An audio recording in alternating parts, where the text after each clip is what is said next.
Are you saying that Mark Zuckerberg and his tech team might be capable of developing a system that checks these ads before they go live within a few seconds?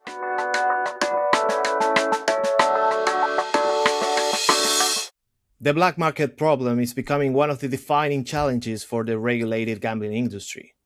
From rising tax pressure and tightening affordability rules to the growing role of social media and increasingly sophisticated payment workarounds, the dynamics are shifting, and not necessarily in favor of licensed operators.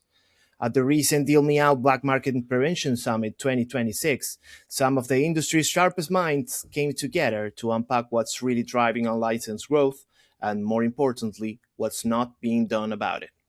Welcome to iGaming Daily, where we will try to answer a very important question. Is enough being done from a regulatory perspective, or is it the current framework actually pushing players towards the black market? Welcome again to another episode of iGaming Daily. Like we said, brought to you by Optimove, the creator of positionless marketing and #1 player engagement solution for iGaming and sports betting operators. I am Fernando Not, media manager for SBC, and your host for today's episode. This time with a video. Of course, you already know our pretty faces from the social media snippets, but this time we are doing the full episode on camera together with Martin Elliott, Director of Media. Hi, Martin. How are you today? Yeah, very well. Thanks, Fernando. Looking forward to discussing one of the industry's big issues with you and my esteemed colleague, Joe Streeter over there. Joe Streeter, editor for iGaming Expert. How are you today? Yeah, I'm good. Thanks, Fernando. It was I was at the DealMeOut conference yesterday, and a really interesting conference. So excited to kind of get into some points and look ahead. We're in a pivotal time for the industry. So great to be here. All right. So of course, the black market is probably on every single episode we talk or we do. Every conversation at some point has some discussion around the black market, and this event in particular was specifically focused on the issues and challenges that the black market brings to the iGaming industry. So, Joe, what are your main takeaways from the event? So, to let the audience behind the fourth wall, I did see this question before we came to air, and I've been going back and forth in my own head about my main takeaways because there were so many interesting perspectives, all kind of nuanced on this subject. So I'm going to try and give you a few. I'm going to try and spitfire a few at you if that's okay. For one is that the room was a little bit split. And you don't always see that at these types of conferences. They're very much aligned in the aim that is trying to be met. The goal is the same of this room is to try and halt the black market and to best get there. But the room is a little bit split at the moment, and that isn't necessarily around the black market, but that was around OHID and the new funding for the third sector and for funding safer gambling in the UK. It was quite interesting to hear that and to be part of that. Some really interesting discussions about the future for safer gambling treatment in the UK. That's one. Another one closer to the black market is around black market share, if you like. I think, we see the black market, and what we see is, as people, like Martin and I have grown up in UK betting, if you like, we know the brands, we know what we expect from a UK betting brand. We know Ladbrokes, William Hill, we know these brands. When we think of British betting, these are what we think of. And when we think of gambling companies, these are what we think of. There's a new generation that are... So to go back, when we think of who the black market is trying to attract, it's largely the most vulnerable players. But I think that's expanding now. And I think the black market is trying to attract a new generation whose first ever kind of exposure to gambling, their first foray into gambling, whether it's seeing brands or whatever, will be influencers playing crash games or playing games online. So what they know as gambling is unlicensed operators. And that's a really dangerous precedent. That's kind of changing the landscape of gambling. I found that absolutely fascinating, and it creates a whole new problem. And as we deal with education, that's obviously a key factor, is kind of educating players around the black market, around what is the black market, the dangers of the black market. You're having to kind of nuance that education to the most vulnerable, and also to those who are adolescents that are just going to start their gambling journey, if you like. They're just going to first initiate their experience with gambling, and it's going to be with an unlicensed operator. That's a really dangerous game, and it means that two different approaches need to be taken to educating those punters, if you like, because it's different. They engage with gambling in a different way. So but there was really lots to take home hopefully from yesterday's event.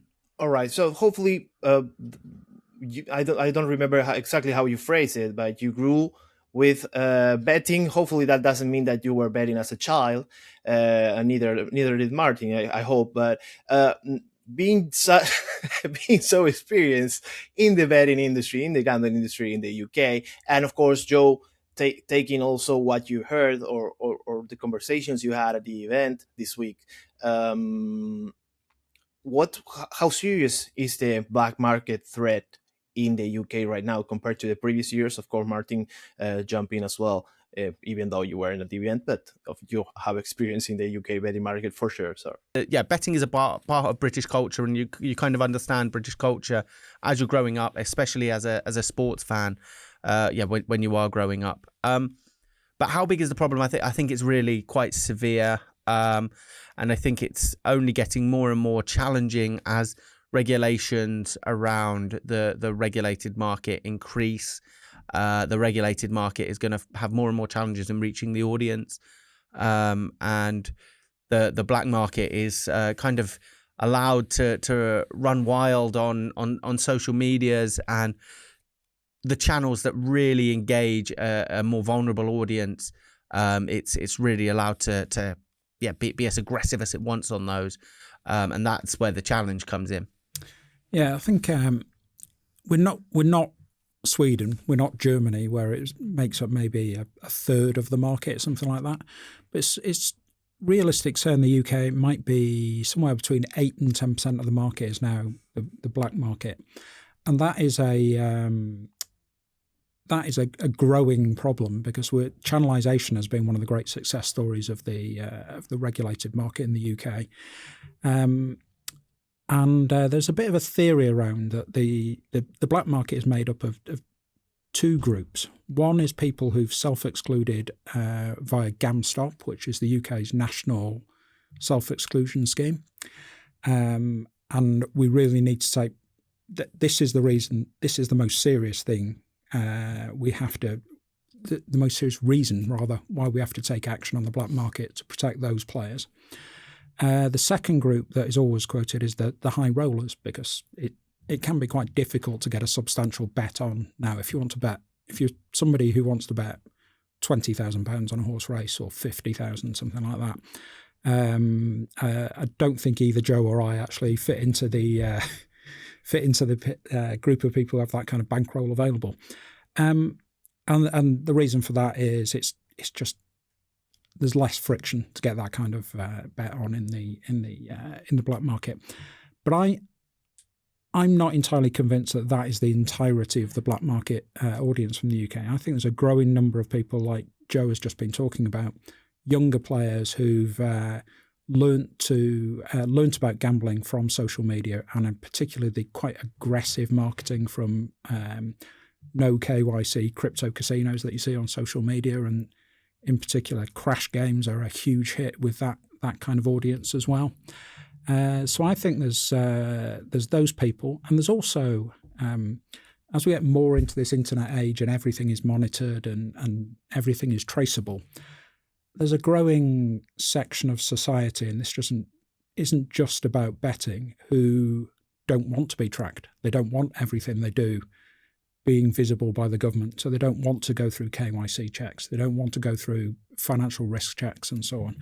And the black market does offer that person with that slightly paranoid mindset the seemingly, the veneer of an escape route from that as well. So there are all sorts of reasons why people are going to black market operators, and we need to look at that, because having on several occasions written features about the black market, and as part of the research signed up with some of these operators just to see how easy the process is. I have made the mistake on several occasions of using my actual contact details in that sign-up process, and they are really aggressive in their personalised marketing to you. The only things they really want from you information-wise is your mobile phone number and your credit card details, and they will try to persuade you to use every bit of your credit limit on that credit card, and really squeeze you dry. So people need protection from that. People who are naive enough to think that there's no ill effects of going to these black market operators rather than going to a regulated operator, they need protecting. And of course, they need protecting from someone. Protecting that someone protects them. That's what I mean. So are policymakers actually underestimating the scale of the problem in the UK? As an industry, and I include in the industry B2B media, so us, the people around this, having this discussion here, we've not been very good at explaining exactly what the problem is and why it's a problem. When you talk about the black market, the man in the street does not really understand what you're talking about. It sounds like a scare story. It's a big, oh, please don't tax us. Please don't tax us. There's a bogeyman. You don't know what it is and you can't see it. But please treat us, give us favourable treatment. And that's what it sounds like to the public. So while the lawmakers do understand that this is a problem and they are missing out on something, they don't see any votes in it. So there's no real need for them to do anything about it. And the reality is it is difficult for the government to do anything about it. And as soon as they actually pitch in and say, yes, this is a priority for us, we're going to do something, it's actually quite measurable, the effect that would have. Governments don't like policies that are measurable, because when they fail, it's very, very obvious to the public. So there's no doubt the government would like to reclaim the extra tax revenue that they're losing to the black market. And they would like more jobs to be onshore in the UK than people targeting on market from overseas, and us seeing no benefit as a country from it. But I just think they think it's difficult, and they think the public isn't bothered. Yeah, I'm honestly not sure, Martin, if they do understand the severity of the threat, and if they do understand the black market. I mean, the £26 million figure that was given to the industry to fight the black market would indicate that they probably don't understand how big this threat is, and how to tackle it. And also, I would say that it's a motion that's been put forward around banning unlicensed sponsorships in English sport is one that's a strong kind of gesture, if you like. But I think that speaks to not understanding how the black market does engage its audience, which we know is through social medias, through social streams, the Kick and the Instagrams of the world. This is how they engage their audience. If they're kind of gonna cut them off, if they're gonna have to do it through this source. The non-GameStop casino website adverts on Instagram, they're just horrific. They're immoral. That's where you have to kind of target them. That's where you have to kind of try and thwart the black market. I'm not sure they do understand quite the severity of the threat. The other way that you kind of tackle them is PSPs. If you can get to the PSPs, if you can get to the payment service providers, that would be massive too. Of course, there's more to discuss about the black market, especially around advertising and PSPs. So we're going to take a very quick break here, and we'll be right back to discuss more about it on iGaming Daily.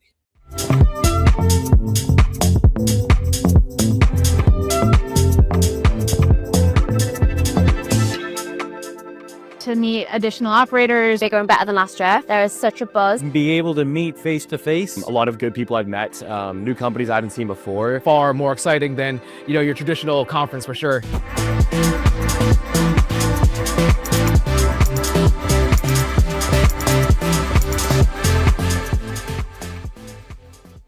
And we're back with more iGaming Daily to continue discussing the black market issue in the UK, which is, of course, very serious at this point. The gaming industry has been growing and growing and growing, and with that, some unlawful operators that don't abide by the rules have definitely gained some market share over the last few years.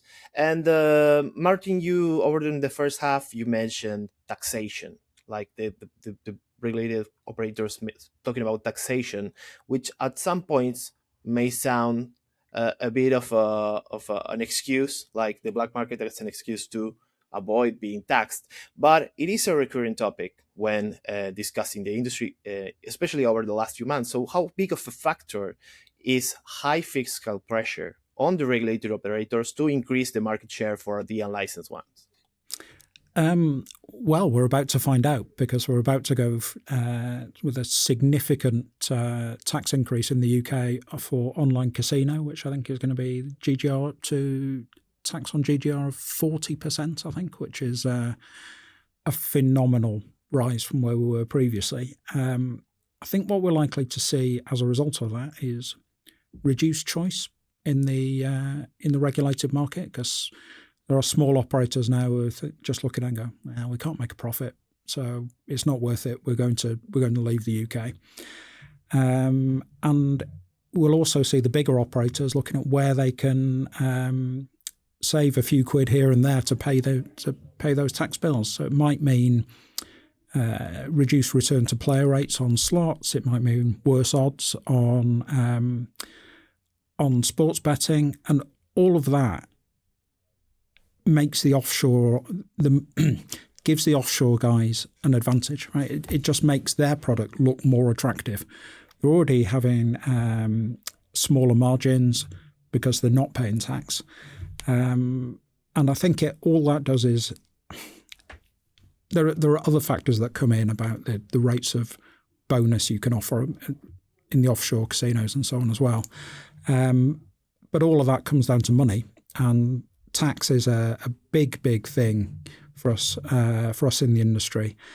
I think the government has made a huge mistake, frankly, in changing not in changing the tax rates completely. The reality is the UK economy is. I'm choosing my words carefully now because I don't want our editor to have to edit out some swear words at this point. But the UK economy is not in great shape. And it is fair to ask the betting industry to pay a bit more, because everyone else is paying a bit more in tax to support that. But the size of the tax rise is ludicrous, and that is going to be damaging for people who care about players being able to play safely and not being exposed to the worst parts of the industry, who are the offshore operators. Yeah, I think I'll echo that, and I think we have to kind of look at why players go to the black market in many cases. And when we talk about horse racing or even iGaming, really, it's because the options they're allowed to offer are just far wider than the regulated market. The regulated market is so hindered by frameworks and things like that. The unregulated market doesn't operate in any type of under any type of rule set at all. So with these tax changes, I fear that we potentially giving another reason for players to go to the black market, providing another avenue when prices eventually come down and a price is tightening the regulated market. It's going to be so hard to make a profit. The UK market is virtually unprofitable for regulated operators, and you are going to kind of end up driving players to the black market. I mean, with bonus buys and with turbo spins, you're kind of creating a USP for the black market. And if you ask me now whether I would bring them back to the regulated market? The answer is probably no, but we have to be careful that we're not creating too many avenues for people to go to the black market, too much of a competitive advantage for the black market. We have to give the regulated market a chance to compete. It's wholly bizarre when you think about it. The job of the Gambling Commission and doing the work of the government is to manage the regulated market, and some of the changes they've made, and they're well-intentioned changes around products and the way slots work, that kind of thing. The unintended consequence has been to make the black market operators look a bit more attractive. I don't have the answer to that, but I just think it's a really strange situation that we've got ourselves into. And also during the first half of the episode, Joe brought up two very important sides of the issue, and I wanted to address the first one first, which is advertising. Of course, players are exposed to these black market operators through advertising and especially social media. So is enough being done on that specific front? Joe, you kind of sort of addressed this already, but if you want to elaborate a little more on that. Yeah, absolutely not. There's more to be done. There's far more that could be done in terms of the role of social media platforms. I think these are the big engagement tool, the big exposure tool for unlicensed operators. And we're not even talking just about kind of kick streams and stuff like that. They do play a role, of course, but we're talking about the mainstream social media platforms. Instagram, Facebook, these platforms have a big role in providing an audience and providing advertising from the unlicensed operators to just a wide audience that simply isn't targeted at all. And that's a really dangerous game we play, because from there, that as I said at the top, that's kind of people's first experience in gambling. The first time they're exposed to a gambling company is through not TikTok streams, it's through streams that they're viewing on various social media platforms. So it's something that more could be done as well. And sometimes I think about when we talk about enforcement on the black market, sometimes it's really difficult. We've seen fines issued and stuff like that. They're almost unenforceable because, how can the UK government issue a fine or the UKGC issue a fine to a company that is based in we don't even know where, and they've got bases here? It's impossible to sanction unlicensed operators like that. It's not impossible to take these adverts and to remove these types of things from social media. This is actionable stuff that I think could have an actual impact. Are you saying that Mark Zuckerberg and his tech team might be capable of developing a system that checks these ads before they go live within a few seconds? It feels doable, right? Yeah, I mean, they can do all sorts of other things. They keep on. Wasn't he going to build a metaverse and make it the greatest thing ever a few years ago? And now he's all in on AI. It sounds like he's into advanced technology, and he could do something about it if he wanted to. But to be more serious about it, though, those of us who work in both in the online media and particularly around who've worked previously in newspapers and ads and so on, the regulations about the ads you can accept there, the content you can put in there, are quite strict. The fact that Facebook, whatever Twitter is called these days and so on, that they do not have the same regulations. They are not counted as publishers. I still find that utterly bizarre. And their get out of jail card is always, well, the ads are self-service and we don't see them all before they go on and all this kind of thing. I think that's a nonsense. Just if you go to them and say, if the government was to go to them and say, tell you what we're going to do, you can either sort out this problem or we will regulate you as a publisher, and you will be responsible for not just the advertising, you will be responsible for if somebody is defaming somebody else on your on your platform and so on. And we can get that through Parliament in, say, a month's time, if you like. They would sort out this problem easily enough. You can, I think we've seen, you can threaten. The big tech has a lot of flexibility. It can outmaneuver governments in a lot of ways, but things like that, you can threaten them. Yeah, we saw that with Grok, right? We saw that with Grok. The political pressure mounted, and eventually action was taken on. All these images being generated on Grok. So it does have an impact. There is pressure that can be put on big tech and on social media platforms. And of course, there's plenty more issues to discuss around the black market. We didn't even discuss payment service providers, or even how accountable should providers be in this whole matter. But of course, since we don't want producer N.A. McDonald to kill us for going way over our time cap, we'll have to leave that for a part 2 episode on the black market. So if you want to hear more about this, make sure you engage with this video, share it, comment, insult us for having such different opinions than yours. Anything is welcomed. We'll surely be discussing this more in the future, probably in the near future. But for today, that's been all. Thank you very much, Joe, Martin, and of course, thank you very much, N.A. McDonald, for producing this episode and being so patient with us. I'm Fernando Not, and to our listeners out there, we'll see you in the next one. Goodbye.